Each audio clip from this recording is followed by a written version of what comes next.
Tu te sens souvent fatigué, un peu anxieux, même quand tout va bien autour de toi. Et si ce malaise venait non pas de ce que tu vis, mais de ce que tu regardes, de ce que tu lis ou ce que tu entends chaque jour? On parle aujourd'hui du stress causé par l'infobésité, en particulier chez les personnes de plus de 50 ans. Un sujet souvent sous-estimé, mais qui peut changer ta qualité de vie. Mais avant de développer tout cela, pense à liker cette vidéo et à t'abonner pour recevoir mes dernières vidéos. Et reste bien jusqu'à la fin car je vais te donner des exercices pratiques pour t'aider à te sortir de ce stress et de cette anxiété. Allez, c'est parti. Alors, pourquoi trop d'infos fatigue?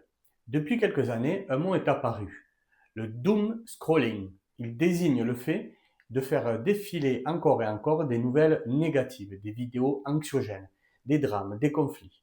Même sans danger réel, ton cerveau réagit comme s'il devait fuir ou se défendre. Il y a une libération du cortisol et d'adrénaline, une élévation du rythme cardiaque et des tensions musculaires et d'irritabilité. Et comme notre cerveau a un biais de négativité, il accorde beaucoup plus d'attention aux nouvelles inquiétantes qu'aux positives. Résultat, tu ressors fatigué, vidé et avec une impression que tout va mal, même si dans ta vie personnelle, ça va. L'impact sur les gens de plus de 50 ans. Après 50 ans, notre rapport au monde évolue. On est plus sensible à certains sujets, la santé, l'avenir de nos enfants ou petits-enfants, les enjeux sociaux. Et face à l'accumulation d'informations anxiogènes, le cerveau devient plus vulnérable. Une étude en Inde a montré que les personnes de plus de 50 ans très actives sur les réseaux sociaux ou très exposées à l'actualité déclaraient davantage de solitude, d'insomnie et de baisse de morale.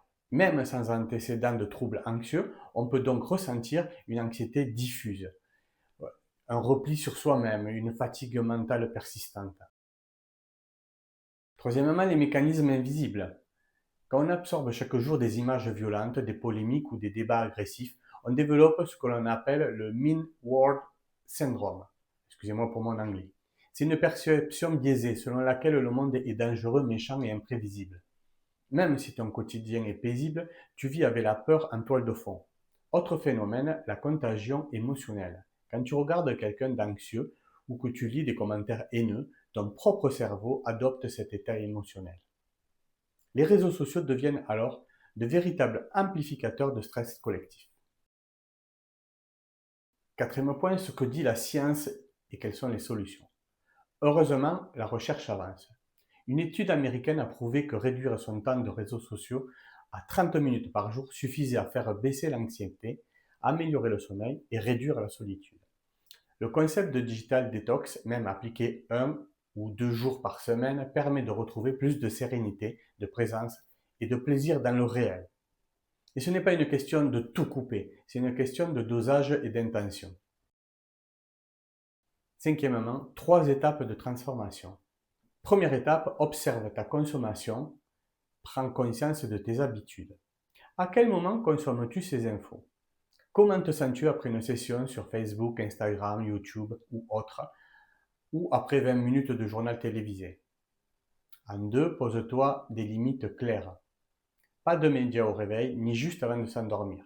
Fixe-toi un créneau pour les infos. Par exemple, 20 minutes à midi. Utilise des applications pour filtrer les contenus toxiques. En trois, remplace par du nourrissant. Qu'est-ce que cela veut dire? C'est-à-dire que tu peux aller marcher dans la nature, lire un livre inspirant, méditer ou respirer profondément, appeler un ami ou pratiquer un loisir manuel. Tout cela recharge ton énergie au lieu de te la drainer. Je vais te proposer maintenant des exercices pratiques. Journal de consommation. Note pendant 3 jours quand, combien de temps et comment tu te sens avant, après avoir consulté une source d'information. Le fait de le mettre par écrit va te faire prendre conscience des informations toxiques et t'en éloigner petit à petit. Je te propose maintenant un petit défi. Par exemple, je ne regarde aucune information avant 10 heures du matin pendant 7 jours. Observe ce qui se passe. Tu peux aussi faire des micro-pauses. À chaque heure passée sur un écran, arrête-toi 1 minute. Ferme les yeux, respire profondément, ramène ton attention à ton corps. Ce petit geste simple agit comme une antidote au stress numérique. En conclusion, Souviens-toi d'une chose, ce n'est pas les infos, les écrans ou les réseaux sociaux qui sont mauvais en soi, mais leur utilisation non maîtrisé peut insidieusement abîmer ton bien-être, ta confiance et ta vision du monde.